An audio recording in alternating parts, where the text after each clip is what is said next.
Hi guys, and welcome back to the most monotone, uninspiring dad bod and all-round average guy in crypto. I mentioned on my last video, I'm not sure if you watched it, you probably didn't, it had 61 views. I mean, I'm basically a celebrity now, but I did a quick video, step-by-step process on how to buy D shares and stake them in the piggy bank on Dibs.Money. And just at the end, I touched upon my strategy of what I do with the rewards, how I handle the payouts at the end, and what I do with those payouts. I know you're probably thinking, Aiden, why do we care? You're not Carl the Goon. You're not Bitch Boy Crypto. You are not Nympho. Why do we care what you do? And you're right, you probably shouldn't care, but I have created a spreadsheet. There isn't anyone out there that doesn't like a spreadsheet. So this is the value I'm bringing to the community. So before we jump into the spreadsheet, let's just head back to Dibs.Money. We'll have a little recap of how I use the piggy bank. So come back on here. I've got my initial investment staked in D shares, and every epoch, every 6 hours, I am paid out a reward in Dibs. They're locked for 3 epochs, so I can claim them after 18 hours. But as I said in the other video, what I like to do, leave it for 24 hours, come back, claim my reward, and then I move it back to Binance where I purchase more stable tokens. That's my strategy. We'll go over another strategy, which is compounding your interest. So whatever you earn in Dibs, you then swap back to D share and restake, so that every payout you are then earning more in interest, compounding it, earning more, compounding it. And I'll show you the effects of compound interest on a website shortly. Yeah, I don't do that. I take my rewards in Dibs, I change them back to BNB, send them back to Binance, and then I have a watch list of coins that I want to stack long term, like Luna, like Arweave, just to take a bit of risk out of this platform for me. So a couple of things on here that can affect the payouts daily. Obviously the APR, when I started I was on like the 7th or 8th epoch, and the APR was between 4,000-5,000%. I think it was about 4,800, so it was paying out 13% plus a day. It's currently at 1,700%, so just over 4.6% a day. If it loses the peg, so goes below 1.01 on here, then it will just stop printing. So you could go a few epochs or even days where you are not earning any Dibs, but nothing will happen to your D share that's staked. I mean, the value could go up or down, but they're still safe in the piggy bank. So on that note as well, obviously like any other coin, any other token, the price of D share and Dibs can fluctuate massively. So we have a look on here. 9 days ago, the price of D share was at 13,000. 4 days later, 224. So, you know, these aren't small swings. I think I originally bought in around here, around 1,500.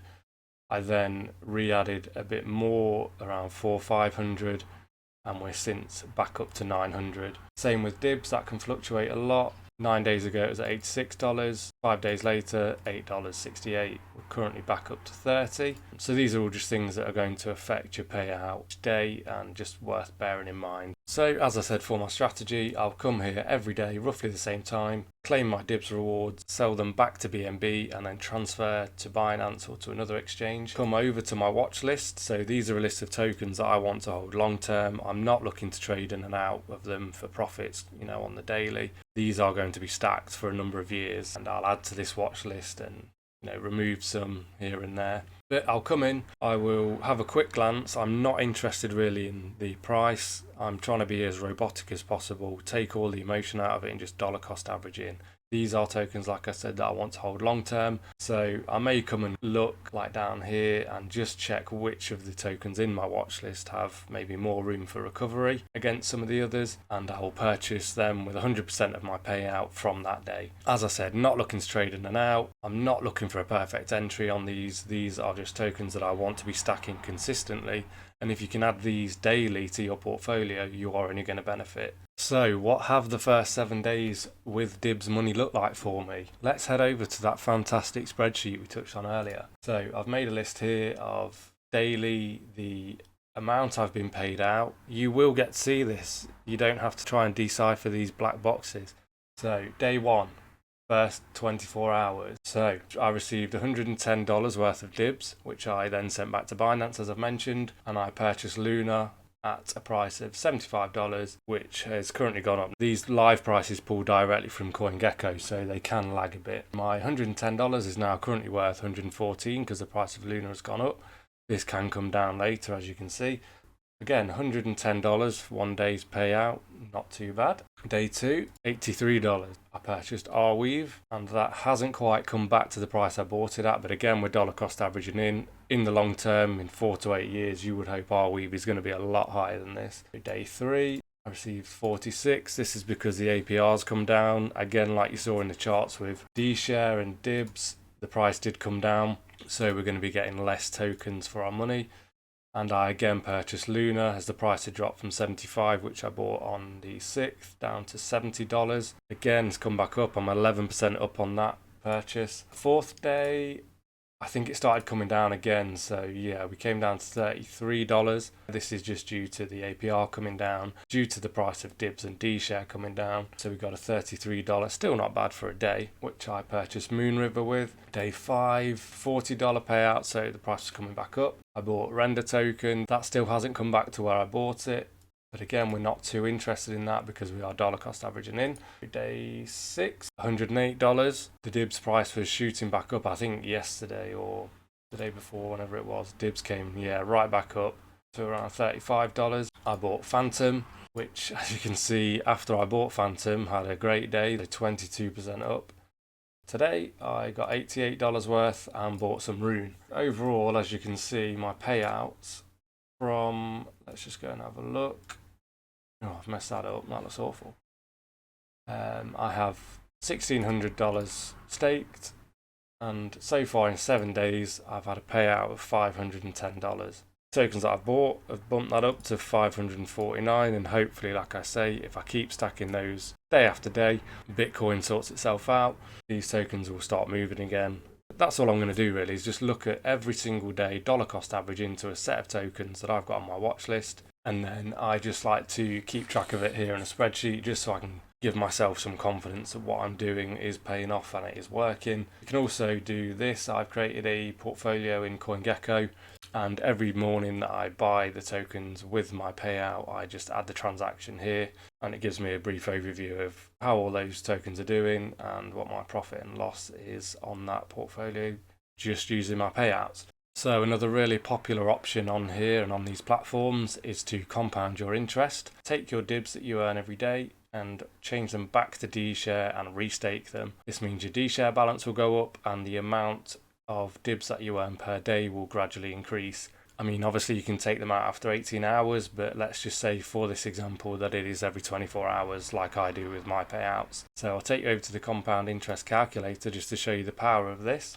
Now let's bear in mind that this assumes that a lot of factors stay static, which in the real world they don't. We're going to assume we're starting with $1,600. We're going to get a static daily interest of 4.6%. So we're going to assume the APR is not changing day to day, which it is going to. We are going to sell our dibs that we earn in our payouts and sell them back to D-Shares and restake them every single day, building our balance of D-Shares up. We're going to include the weekends because, as we love with crypto, it's 24/7, 7 days a week, and we're going to do this for 3 months. We're not going to add any deposits along the way, and we're going to reinvest 100% of our payout every day. So obviously, again, this is assuming that our APR stays the same, which it won't. It will also assume that our value of the D-Shares and the dibs is going to be exactly the same every day, which it won't. We've shown already that it will go up and down daily, but let's just assume for this example that it stays the same. So let's calculate. After 3 months, your $1,600 is worth $91,000, which seems crazy. But this works because $1,600 on the first day of your balance, you would earn $73.60 interest, which is restaked back into your D-Share balance. And the next day, you would earn 4.6% on your new balance, not on your original balance. So the next day, you would get $76.99. You can see at the beginning, it looks as if the interest you earn every day just gradually builds. But the beauty and the power of compound interest is once you really get going, this all starts stacking up. So 1st of March, you are then earning $609 a day. This continues to grow and grow and grow. And on the last day, you would earn $4,000 for the day interest, bringing your final balance, like we said, to $91,000. And again, this assumes the APR stays the same, the price of D-Share stays the same, and the price of DIB stays the same. But you can see why compound interest is loved and is so powerful. It's definitely worth using in other areas of investing. I use it with the stock market. So let's assume we did the same for 12 months, so for the year, and your balance at the end of 12 months would be 21.5 billion off 1600. You can see your first month of earnings would be $2,000 added onto your balance, and then the interest the next month will be $9,000, right up until your last month, where you would get just under 9 billion in interest alone. So again, shows the power of compounding. And you might question why I don't do this. Well, as appealing as it looks, for me, Dibs is still a fairly new platform. I want to take a bit of risk out of it. I don't know where D-Share or Dibs is going to go in the future, near term or long term. So as I said, I like to take my payments out, put them into what I would class as more stable tokens. A few on there are still speculative, but in comparison to the piggy bank, I'd say they were more stable, and just take a bit of risk out of the platform for myself. Nothing wrong with compound interest, but you are assuming again that D-Share is going to hold its value, that your APR is going to stay the same to get those sort of results. But you can see why people do it. So again, just to wrap up, I just wanted to give you a quick overview of what I would class as a normal average person investing. You know, my opinion on what I would do in this situation, what I am doing. I'm not here with $30,000, $40,000, $50,000, $100,000 staked and showing you, oh, you can make $14,000 a day doing this. That'd be great, but I haven't got that money to invest, so I'm not investing it. Just an average guy. If you want to have your input, tell me any tokens that I should add to the watch list and why. You know, what your thoughts are, what you're doing with these platforms, then please drop them down in the comments. I'll have a look. I might answer them, might not. I had a comment yesterday which I can't even view on YouTube, so you know, second video in, might actually get to view one. Let me know your opinions and I'll have a quick look over them. So thank you again for watching, and I will see you shortly.